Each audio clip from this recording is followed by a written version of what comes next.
Palestine. Free, free Palestine. Free, free, free Palestine. Free, free, free Palestine. No more murder, no more lies. No more murder, no more lies. Free, free, free Palestine. Free, free, free Palestine. Palestine.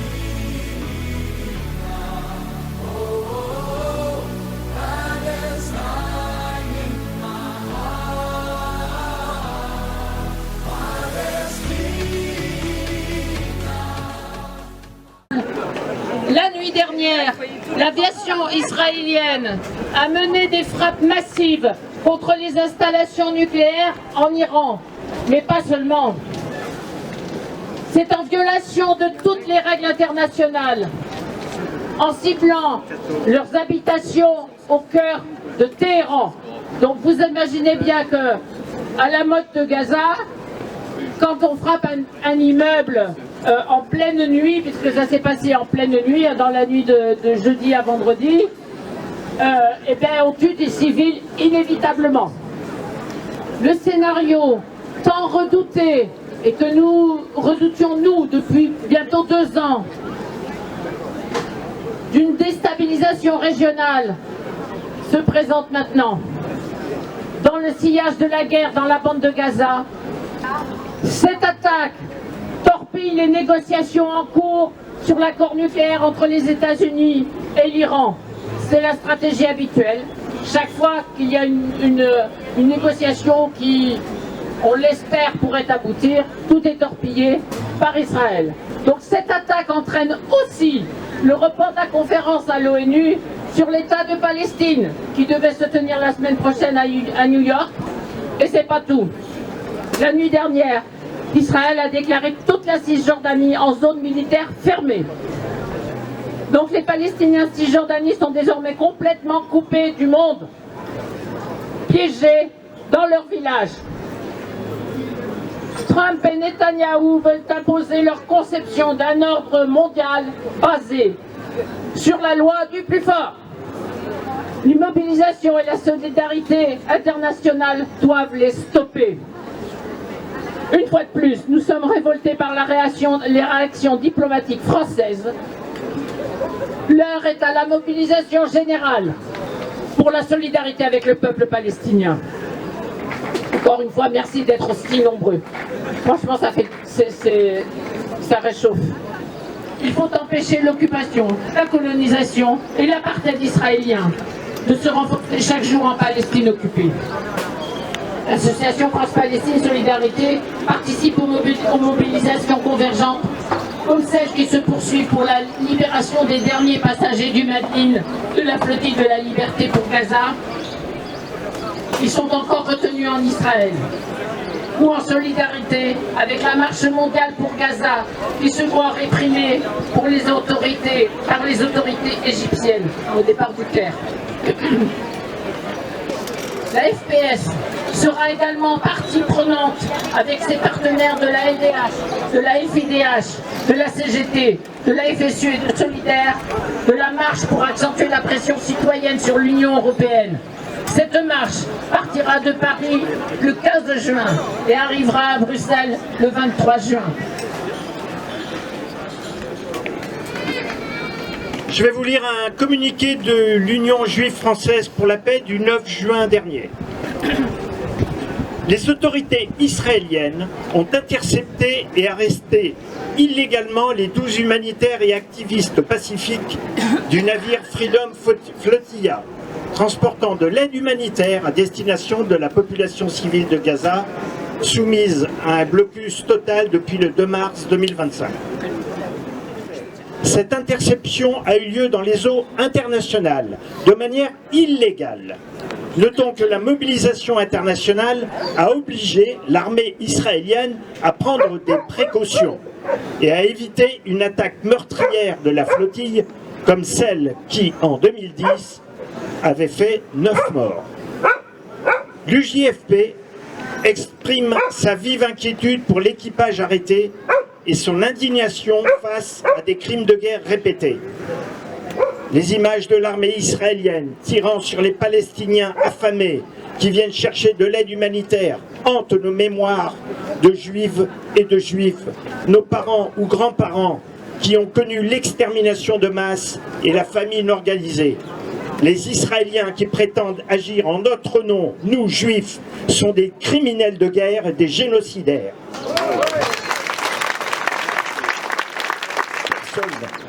Nos États et l'Union européenne doivent contraindre l'État d'Israël à laisser passer sans entrave l'aide humanitaire selon les normes du droit international. Nous, Juifs, réclamons l'arrêt du blocus de Gaza, la libre circulation du peuple palestinien sur ses terres et ainsi que son autodétermination. Nous, Juifs, réclamons que les criminels de guerre soient punis et la condamnation d'Israël, un État d'apartheid, aujourd'hui génocidaire, et l'égalité des droits de tous les citoyens et citoyennes. La coordination nationale de l'UJFP le 9 juin 2025. Bonjour à toutes et tous. Donc la CGT prend la parole aujourd'hui pour parler de l'intersyndicale nationale notamment, mais aussi des actes portés par les travailleuses et les travailleurs en France pour lutter concrètement pour la paix. Voilà, et pour donner un point d'appui supplémentaire à nos mobilisations. Enfin, l'intersyndicale des travailleurs s'élargit face à l'immonde extrême droite israélienne qui organise le génocide du peuple palestinien. Je vous lis donc une partie de l'appel que nos organisations, pour les manifestations partout en France aujourd'hui et aussi à 14h, place de la République à Paris. Nous exigeons ensemble et immédiatement la suppression de l'accord d'association entre l'Union européenne et Israël, l'arrêt des fournitures d'armes et de matériel militaire à Israël, l'application des résolutions des Nations Unies pour mettre fin à l'occupation du territoire palestinien, de la colonisation et de l'apartheid. Un soutien à la Cour pénale internationale et à la Cour internationale de justice pour le respect de leurs décisions, visant notamment à mettre fin aux exactions du gouvernement israélien qui participent des crimes de guerre, crimes contre l'humanité et risques de génocide. Alors c'est même plus qu'un risque, malheureusement. La libération de tous les prisonniers politiques palestiniens et de tous les otages israéliens. La reconnaissance de l'État de Palestine dans le cadre du droit à l'autodétermination du peuple palestinien. La construction d'un avenir de paix entre Palestiniens et Israéliens fondé sur l'égalité des droits. Les travailleuses et les travailleurs s'organisent au sein de nos organisations syndicales pour porter des actes concrets afin de gagner la paix. Ainsi, la semaine dernière, les camarades du port de Fos-sur-Mer ont évité l'envoi d'un conteneur contenant des pièces d'armes à destination d'Israël.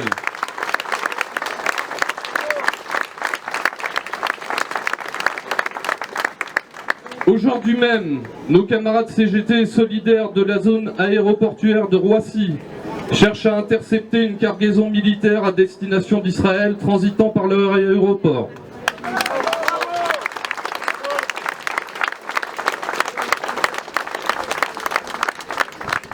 Ces actions de solidarité pour la paix ont obligé notre gouvernement à sortir de son mutisme. Le ministre des Armées, Sébastien Lecornu, affirmant dans un communiqué qu'aucune arme d'attaque n'était transmise à Israël. Mais ce n'est pas suffisant de qualifier des armes d'attaque et de défense, car le blindage d'un char d'assaut est considéré comme un matériel de défense, mais installé sur le char, cela devient un matériel d'attaque. Nous demandons donc que toutes les livraisons d'armes à destination d'Israël cessent. Monsieur Macron, Monsieur Lecornu, entendez-nous, ayez du courage, reconnaissez l'État de Palestine et faites cesser cette guerre. Nos organisations syndicales continueront de prouver que c'est possible et de mettre tout en œuvre pour faire cesser toutes ces livraisons d'armes dont elles auront connaissance. Merci.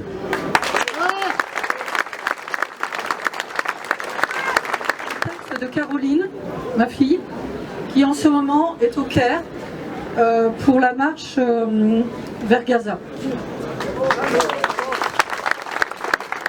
Mon nom est Caroline, je suis née et j'ai grandi à Niort. Je suis allée au lycée de la Venise Verte. Je me trouve actuellement au Caire avec plus de 4000 citoyens venant de 80 pays qui se sont unis dans un but commun: exiger la fin du siège illégal de Gaza, la fin du génocide perpétré contre les Palestiniens et la fin de la colonisation de la Palestine. Nous sommes totalement pacifiques et n'avons enfreint aucune loi égyptienne. Ce vendredi, nous devions démarrer notre marche vers le point de passage de Rafah, mais le gouvernement égyptien a décidé de nous en empêcher en déployant un dispositif policier important. Mercredi et jeudi, des centaines de participants ont été arrêtés et détenus à l'aéroport. Certains ont été expulsés. Ce vendredi, plus de 1000 camarades ont été détenus à un checkpoint alors qu'ils étaient en route vers le Sinaï. Certains ont été battus, leurs passeports leur ont été confisqués et ils ont été forcés de monter dans des bus vers une destination inconnue. À l'heure qu'il est, nous nous rassemblons pour continuer notre action citoyenne ce samedi. Je suis désormais convaincue que seules des actions organisées par de simples citoyens mèneront au changement. Je me sens trahi par nos gouvernements français et européens, car je n'aurais jamais imaginé qu'ils puissent continuer à livrer des armes et procurer un appui économique et politique à un gouvernement d'extrême droite fasciste qui ne se cache même pas des crimes qu'il commet contre tout un peuple. Notre action n'est pas extrême, c'est le silence devant ces crimes abominables qu'il l'est. Si le gouvernement français se couche devant des fascistes qui brûlent des civils affamés dans des camps de fortune et abattent des enfants au sniper, comment peut-il prétendre nous protéger ou défendre la justice ici? Nous voulons envoyer un message d'espoir aux Palestiniens et au monde en disant haut et fort que l'humanité n'est pas morte et que nous sommes résolument engagés pour la justice et la paix, malgré le manquement de nos gouvernements à leurs obligations légales et morales. Merci pour votre soutien. Nous comptons sur vous pour prendre le relais de la mobilisation, même après que le dernier d'entre nous aura été arrêté et expulsé.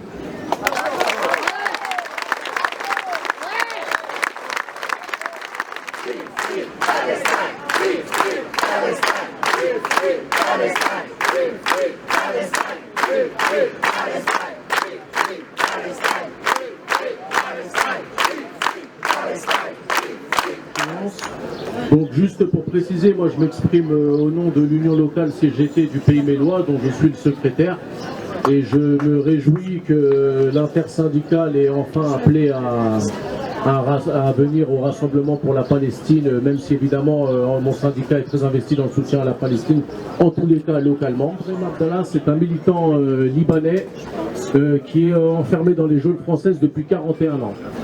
Il est libérable depuis plus de 20 ans. Et sous pression des États-Unis et du gouvernement israélien et des lobbies sionistes, il est maintenu en détention en France. C'est un prisonnier politique, c'est le plus vieux prisonnier politique d'Europe.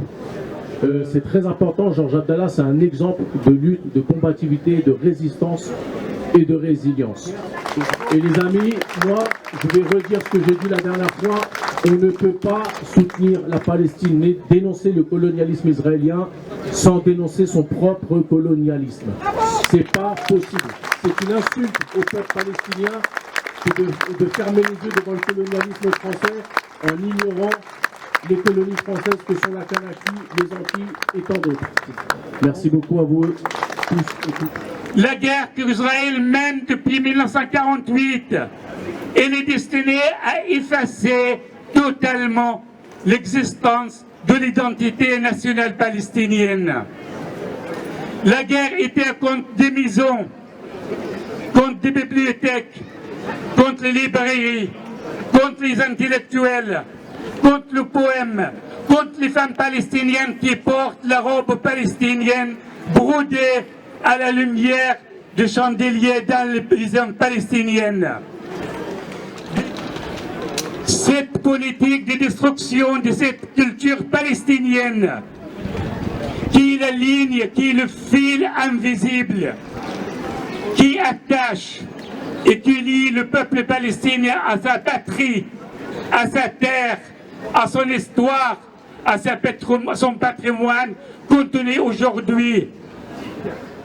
C'est une politique systématique pour effacer l'existence culturelle du peuple palestinien.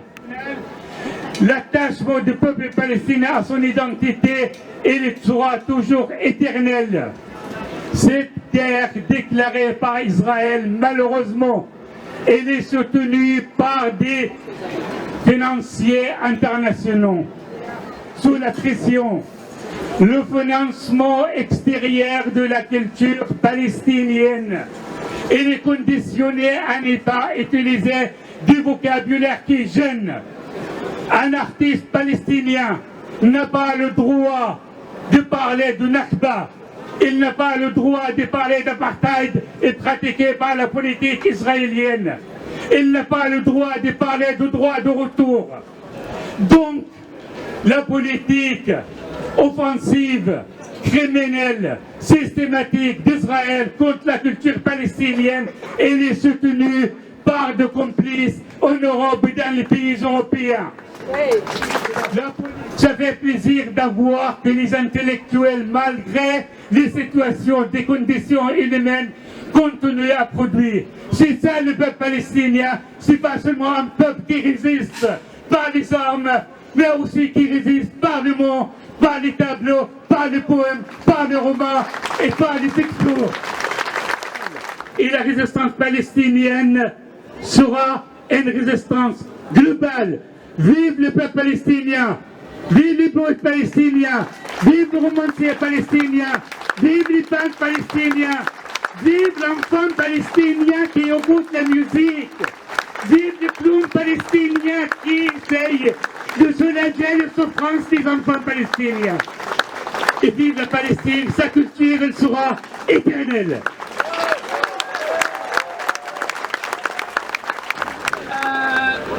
La prochaine manifestation aura lieu ici, samedi prochain, à 11h. Donc soyons encore plus nombreux. Venez, soyez là. Manifestons notre solidarité avec le peuple palestinien. Merci à vous.